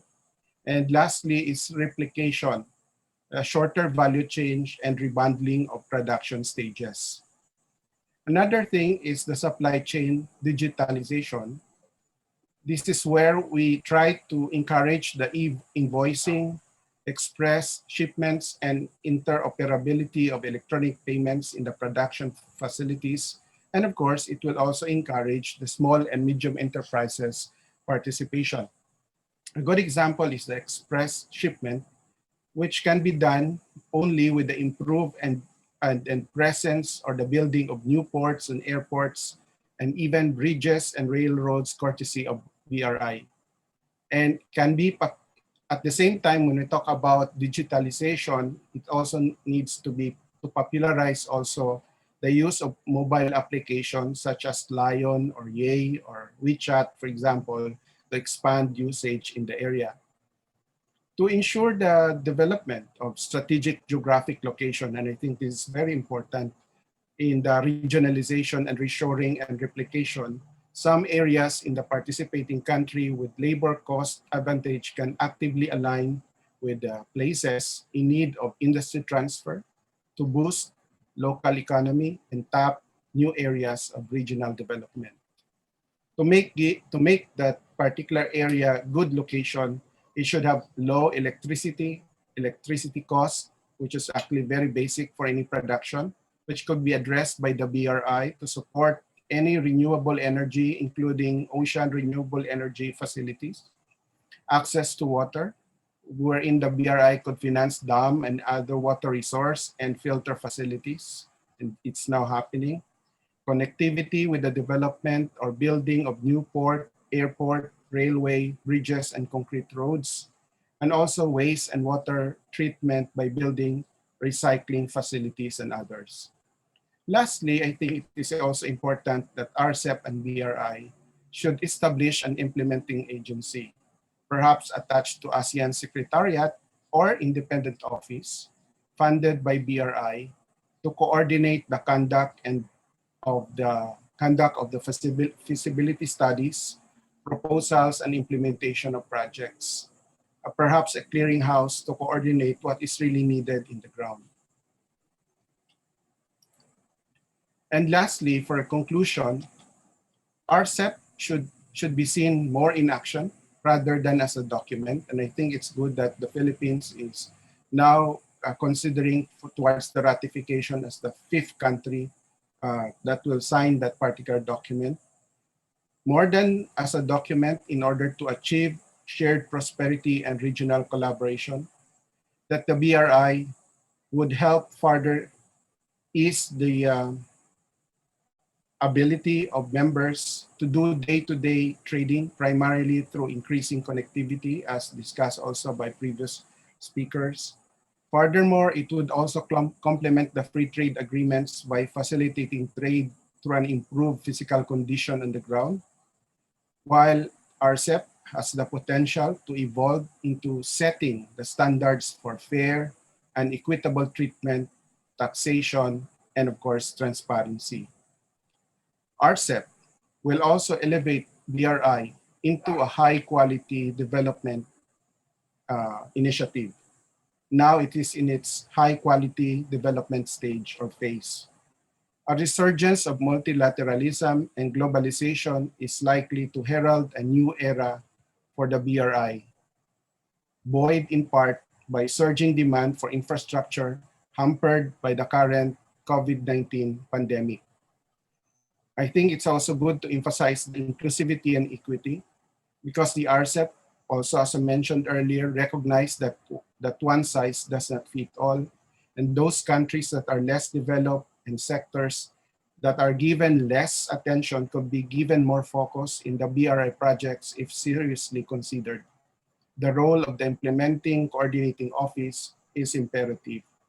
And lastly, RCEP and BRI are essentially complementary in design, with RCEP reducing intangible policy barriers and BRI physical logistical hurdles to greater commercial cooperation and exchange across the vast Afro-Eurasian supercontinent. With that, I'd like to thank the organizers. Maraming salamat po, and good afternoon to all. Thank you very much, Professor. You have made some very interesting points. You have highlighted the importance of digitalization and e-financing. You've also raised the importance of inclusivity and also the suggestion that you have made on having an implementing agency. I think it's a very worthwhile suggestion that perhaps can be taken up further, because we really need such a coordinating we need a coordinating and implementing agency to ensure that the programs are effectively implemented. So thank you very much, Prof, for those suggestions. May I now invite our next speaker, Professor Lu from the Yunnan University to address us.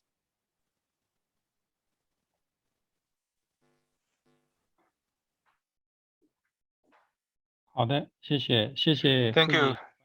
I want to take this opportunity to thank the organizer for having me. Thank you, Michael, for your great moderation. So I have a report to you today. My topic is building the regional value chain and supply chain. So I think it's like a opportunity for us, and we all have some tailwind to help us now. Currently, first of all, I think the BRI has been there for years, and now the new topic is RCEP, and both of them are like two perspectives of one goal.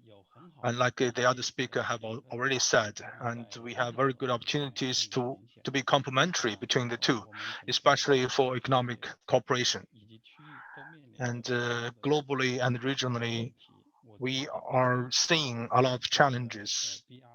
And I believe RCEP and BRI are both faced with challenges. The first challenge is the cold political relationship could be a cause for cold economic relationship. That's going to be the new challenge for RCEP and the BRI.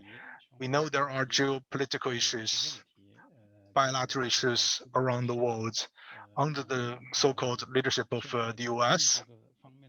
And politically, it's not going well as we have envisioned in the past. That could cause negative challenge to the economic cooperation. So I don't want to dwell on this point. And secondly, like many other speakers have already touched upon, the pandemic, the COVID-19 is impacting the flow of commodities and economic factors. So it's going to be a sustained pandemic, much longer than we have expected. For instance, in my province, Yunnan province, due to the pandemic and due to the lockdown at the border, the trade flow of people, personnel between Yunnan and neighboring ASEAN countries are now impacted greatly. And I believe it will be sustained for extended period. And now BRI and RCEP may also enjoy new opportunities on the other side. The first opportunity from the China perspective, China said that Southeast Asia is going to be the first touch point for our global circulation, and BRI is an important carrier and platform for our international cycle. And RCEP is a very important resonance or tool for the double cycle of China. To maintain the stability of the supply chain is one of the 6 strategies in China. It's also an important goal of the double circulation. And the neighboring countries, especially ASEAN countries, are one of the major directions for our global circulation. And Southeast Asia countries enjoy stable political environment, and we are very much looking forward to that relationship with ASEAN. And so we can create a safe and stable regional value chain and supply chain. That's going to be the preference or priority for China. And I believe there is a correct, perfect matching between China and ASEAN. And then the other opportunity comes from the ASEAN perspective. In the post-pandemic area, the recovery of ASEAN economy will also benefit from RCEP and BRI through deepened cooperation with China. And the pandemic showed the world that China is one of the most stable and most sustainable economies around the world. So everything is running smoothly inside China. And I believe ASEAN countries can also see the current situation. And that's going to be helpful to the regional value chain and supply chain. So with the challenges and opportunities said, how can we continue to improve the regional value and supply chains? So I'm going to talk about what I have in mind for the actions. And first of all, to promote regional cooperation and form the value chain in the region, I believe ASEAN should be the center of the multilateralism, and ASEAN should play the role as the center. So the chain is now regionalized, and it's a new trend. And that trend will come into form in Asia, in East Asia, including Japan, Korea, China, and the ASEAN countries. China-ASEAN industrial chain will be part of the East Asia economic chain. The success will determine the success of East Asia industry chain. And China is going to be in the middle point. So in this process, China-Japan, China-Korea supply chain are faced with uncertainties. At this point of time, the ASEAN countries can play a very important role as a connector. So in this multilateralism framework, I believe ASEAN countries can work as really the center of the industry chain in East Asia. And it can be part of RCEP. It's not macro issues. So in the integration of East Asia, it's going to be important. And also, I think ASEAN countries can play an even bigger role in the regional integration. So I think from China, would like to see it coming into force. And the second comment I have is that with the background of the global carbon peak, the China-ASEAN industrial chain should also be consistent to carbon emission transformation to create a template or role model for Green Silk Road. So like the other speaker have already said about sustainability, and China has established our carbon peak objectives. So I think with the RCEP framework, we can talk about this issue at a very high level to establish fair, reasonable, and free trade rules and systems. I think carbon emission is one of the growth points in our discussion. We should focus on the latent carbon or carbon flow. So in the supply chain of China-ASEAN, we need to establish a mechanism to control the carbon emission or carbon flow. And with the help of the carbon exchange market to really upgrade the regional industry to make sure the supply chain is greener. So basically, we want to reduce the carbon footprint. And the third idea I have is that the stakeholders should take advantage of the trade and economic cooperation projects and create regional supply chain and value chain and facilitate the BRI, RCEP, ASEAN 10+1, 10+3, GMS, and Mekong cooperation mechanisms. And so everything can be advanced at the same time.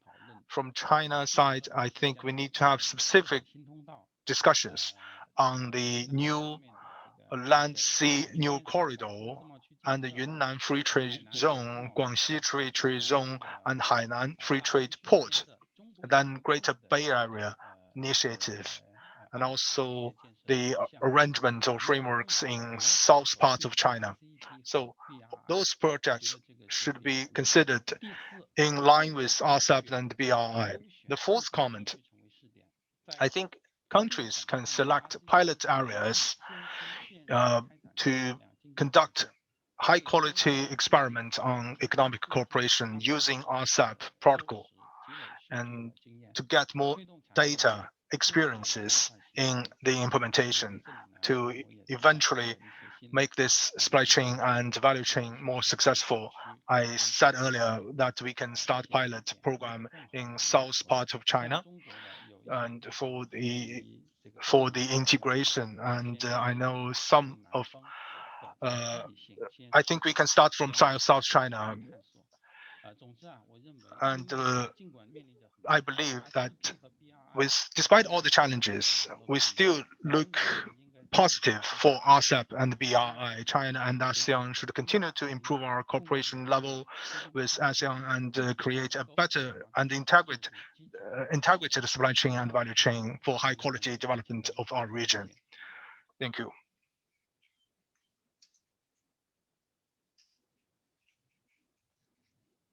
Thank you very much, Professor Lu, for your very interesting comments and for the suggestions that you have made on improving the regional supply and value chain. You have also made a reference to the growing geopolitical challenges and the tensions between the US and China, which is something that we're all very worried and concerned about. You have made a very interesting point that Southeast Asia can be a major beneficiary of China's double circulation strategy, and that's something that we are very hopeful for and we would welcome very much. And then you have made the comment about perhaps we can also develop a China-ASEAN industrial cooperation and to look at having a green Silk Road. I think that's a very interesting concept that we can all look for. So thank you very much again, Professor Lu. I would now like to invite our last speaker for this session, a very old friend of mine, adjunct Professor Shazali Sulaiman from Brunei. He is an adjunct professor in the School of Business and Economics in the University Brunei Darussalam, and he is also chairman of the Brunei International Chamber of Commerce. So over to you, Shazali. Thank you, Tan Sri. First and foremost, I'd like to say thank you to the China Development Institute and KSI for inviting me to give my views or some points in terms of the benefits of RCEP and BRI. I have no PowerPoint because I know as the last speaker, everybody would have covered almost everything that I want to say. And that's the easy way out anyway for me. So I'm just going to do a slight off the cuff comments, I think, in terms of my views. Someone mentioned about Brunei being 500,000 population, China 1.5 billion, and you go from one extreme to the other. So what is it for Brunei in terms of RCEP and BRI? And how can we benefit from this? We may be small, and that's the problem, because we are small. We do not have a domestic economy that can support the local MSMEs. And I think one of the big issues with RCEP, they do have a chapter on MSMEs. And Brunei, 85% of companies are SMEs. In fact, 65% are micro industries. So the local market is far too small for them to actually expand their business. But what I find about, and why is China important to us? We have a 600, well, 30% of the Brunei population is actually Chinese. We are a Muslim country, but we have 30% of the population are Chinese. I have Chinese roots. My grandparents come from Canton, China, Muslim Chinese. And the first Sultan of Brunei's wife was Chinese. So, we do have a lot of Chinese history, which is quite surprising, I think, in terms of a small economy. But we look at China in terms of now for future development. In the past, Japan used to be our major investors in Brunei from the oil and gas sector. But over the last 5 to 10 years, China has invested heavily in our downstream industry, especially the refinery business, and has been instrumental in upgrading our digital infrastructure through Huawei in terms of the 4G and 5G. So COVID has been the catalyst for the enhancement and the quick growth of the digitalized economy. But of course, when you enhance the digitalized economy pretty fast. There are a lot of people that will be left behind because not everybody can keep up to pace with digitalization. There's cost involved, there's training, there's infrastructure, there's education. And I think a small country like Brunei, we were surprised to find out that quite a high proportion of the students, about 20%, had no access to internet, no access to iPads and various tablets in order for them to study from home. So that was a challenge in itself. You know, when you want to digitalize, when you want to make education remote, or when you want to work from home, it is important that you have proper accessibility, interconnectability, and reliability in terms of the connection. So when we look at the digitalized economy, obviously a lot of people are working from home. In fact, Brunei, we are fortunate. We have about 440 days of no local cases. We are quite free from the pandemic. But because we are free from the pandemic, it does not mean that we are open to people coming into Brunei. Because of that, and the countries within Brunei that we deal with, Malaysia and all the other countries, our supply chain has been badly affected. The transshipment, the cargo business has been affected. The tourism business has been impacted. So one thing that we have never considered when, of course, RCEP and BRI was first muted or first drafted was an external factor that affected us, which is COVID. And maybe COVID could be a blessing in the sense that it is something that we can address now in terms of disaster recovery, in terms of how we become more socially responsible in terms of the environment, in terms of helping other nations that have been impacted by COVID. Now, one of the problems in terms of human capacity building and human capacity development in terms of COVID is we find that because there's a lack in excess of market, the lack of in terms of the whole logistical system, a lot of companies in Brunei couldn't expand their business outside Brunei.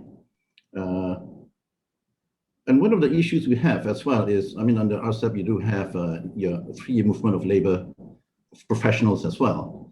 But because of COVID, unfortunately, a lot of companies are suffering in Brunei. And in fact, a lot of restaurants around the world are suffering because of the lack of staff. And the problem we have here, because we rely on ASEAN for a lot of our foreign workers. And because of COVID, we are unable, or the government has put a stop to allowing foreign workers to come into Brunei. That has impacted the whole business environment in Brunei. And being a small country, it has had a major impact. And since we are totally dependent on the oil and gas sector, and with a lower demand for energy, prices still hovering at the 60 to 70, we are still not out of the woods yet in terms of the development of the economy. But we have relied on China to help enhance our infrastructure, our economy, and I think RCEP and certainly BRI is important to Brunei. It is a catalyst. They complement each other. One looks at policies, the other one looks at the infrastructural gap in terms of what needs to be done in the country. I know that sometimes we do read about the asset debt of the African countries because of BRI and things like that. But I think what we need to look is on a country-by-country basis. In terms of Brunei, we certainly feel and we certainly see BRI and RCEP being a positive relationship with the Chinese investors, Chinese companies, and in terms of the whole supply chain. Because when we look at the supply chain, especially on the energy sector, on the refinery, a lot of the crude oil that comes and the refined oil that actually will be shipped out of Brunei follows the 21st century maritime Silk Road. So in a sense, that also has a good impact in terms of the Brunei economy, in terms of the transshipment business. If you look at Brunei, we are a small country in the Borneo Islands, which means we're an island. So we're not accessible by road. We need to be accessible by air and by sea. And I think that South China Sea is very important to Brunei because with the Chinese companies now helping to run our ports, they see Brunei as being a good epicenter to service Southeast, what do you call it? The Brunei, Indonesia, Malaysia, Philippines, East ASEAN Growth Area, BIMPIAGA, for short. And being a sovereign country of these 4 countries, the rest are just states of the other countries. I think there is an opportunity for us to develop Brunei even further as a transshipment port. And a number of Chinese companies is playing a critical role in that. And obviously, because all the refined oil that we have is actually exported to China. So the infrastructure development and the development of the ports has helped a lot in terms of the capacity building, the infrastructure of Brunei. Where do I see this going? One of the issues that we have, obviously, like a lot of other, I think some of the speakers have mentioned, is about the South China Sea. In our defense white paper that was released last week, I think His Majesty or the defense white paper has some concern about the dispute in the South China Sea.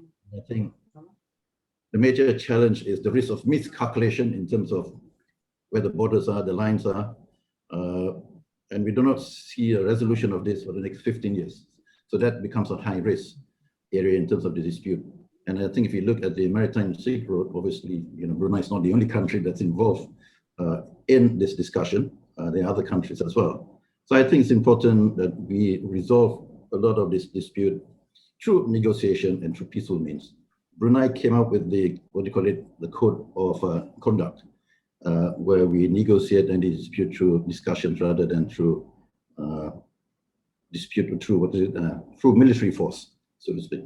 And I think one of the reasons why we feel that RCEP and BRI is very important, because the US is not part of the story.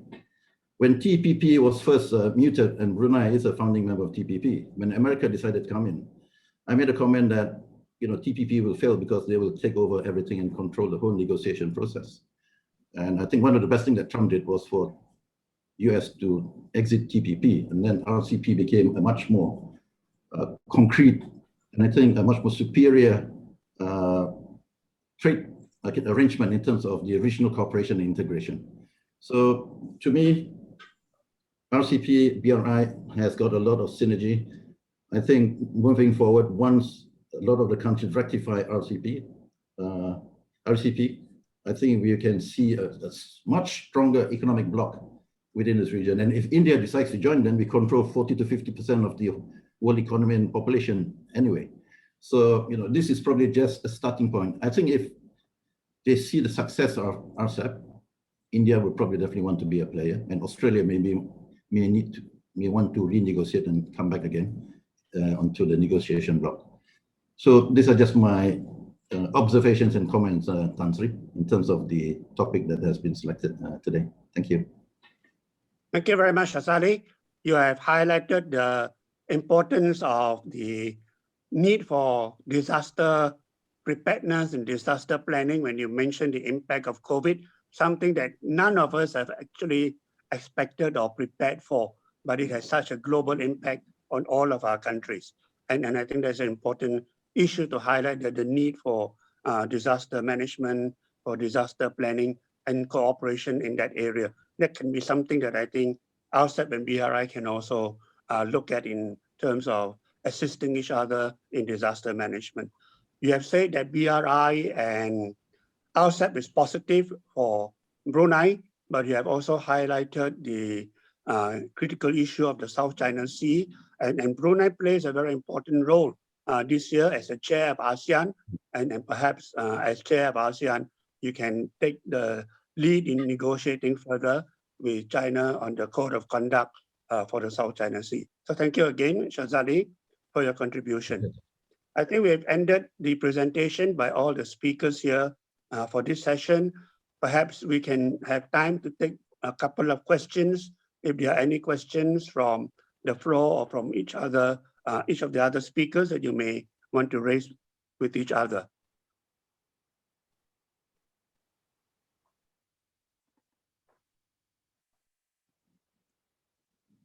我可以提一个问题吗？ I have a question. This is Professor Lu. Yes, Professor Lu. 我有一个问题想请 I have 教 a question for the experts from ASEAN countries. I'm not saying any one of you can answer my question. So the question we said earlier, not Australia, New Zealand still have concerns in joining RCEP. So we need 6 ASEAN countries or the other 3 countries, non-ASEAN countries, for ratification before it can be implemented. Is that possible? In the future, they might have ratified it, but it's not implemented. And because is that possible for RCEP to use this mechanism called 15-1 or 15-2, or even minus more, so we can start the implementation of RCEP within the countries who have already ratified it? N-1, N means everyone, minus some countries that haven't ratified it. So I want to hear the voice from the ASEAN countries, and is that a possibility? Because we now only have 4 countries ratifying it, and is that possible to see N-1 or minus multiple before the implementation of RCEP? Anyone? Thank you, Professor Lu. Maybe I can ask Dr. Rizal. You may want to comment on this. Yes, thank you for the questions. I think it's an important questions, but we have to look at it in 2 separate issues here. The first one is ratification, and the second one is the implementation.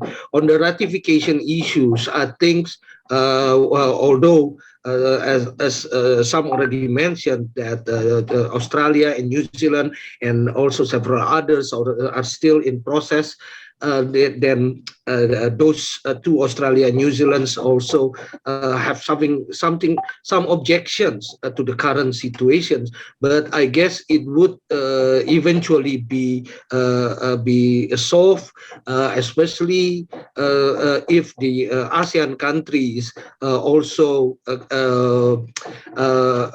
intensify the diplomations, the reaching out to those countries. I think at the time being, ASEAN as the central or the initiator of the RCEP also is responsible to make this ratifications going on well in all member countries. ASEAN countries cannot just leave the process without any guidance. So it would be in the interest of ASEAN actually to be more active to push for that. Although I still believe that even given some time, given some sufficient time, those countries would also be ratify the RCEP. But we also need to do it quickly. The second one on the implementations, as I mentioned before, RCEP is mostly about facilitation. If you look at the agreements, not that many new commitments that actually have been brought by RCEP. Some of the agreements or some of the commitments actually already provided in the ASEAN +1 FTA, although some commitments is a bit deeper than the one in ASEAN +1 FTA. So when we're talking about trade facilitation, it's not too difficult actually. If you already agree to do that, then the implementation is not that difficult. It can be easily implemented because what you need is just to change several rules, especially on the rules of origins, and it would be implemented very well and would contribute to the regional integrations significantly. So I don't really have some objection or some reservations on the implementations. I don't see that a lot of challenges on the implementation side of RCEP, as well as the member countries already agreed to ratify and then to incorporate it in their trade policy. That's my view, Tan Sri Michael.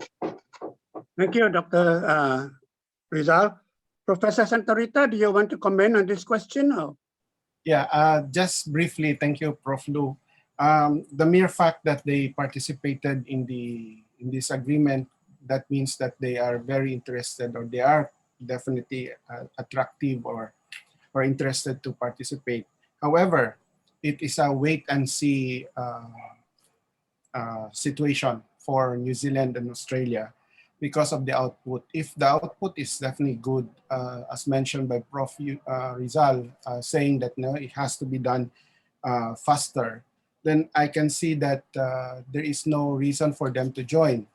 The only thing, if it is a negative, it can only be negative or minus, RCEP minus, if there is actually a major political issue in the near future that might definitely trigger them to push the RCEP and definitely give up on this agreement. Just like, for instance, the pressure from Quad 2.0 or other institutions that might hinder this. But from an optimistic point of view, from a positive point of view, I think it's just only Australia and New Zealand are waiting for the good output to happen before they join and sign and ratify rather the agreement. Thank you, sir. Thank you, Dr. Yo.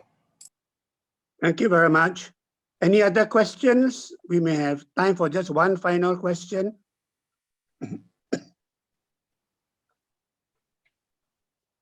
If there are no other questions, I'd like to thank the speakers of this second session for sharing your thoughts with all of us. You have made some very valuable, interesting suggestions on how BRI and the RCEP can complement each other and how we can further strengthen regional cooperation, regional connectivity, and regional integration.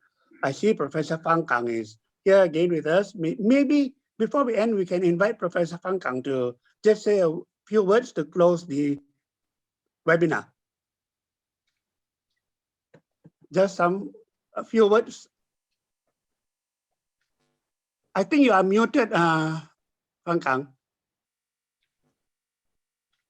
I have no other questions. I think this is really a very fruitful discussion and make us understanding, how things going on in different countries, what our benefit, what our demand, and what our the further effort should be to make this happen. Thank you very much. Thank you everybody for your sharing your ideas and for your contribution to this very successful discussion, I think.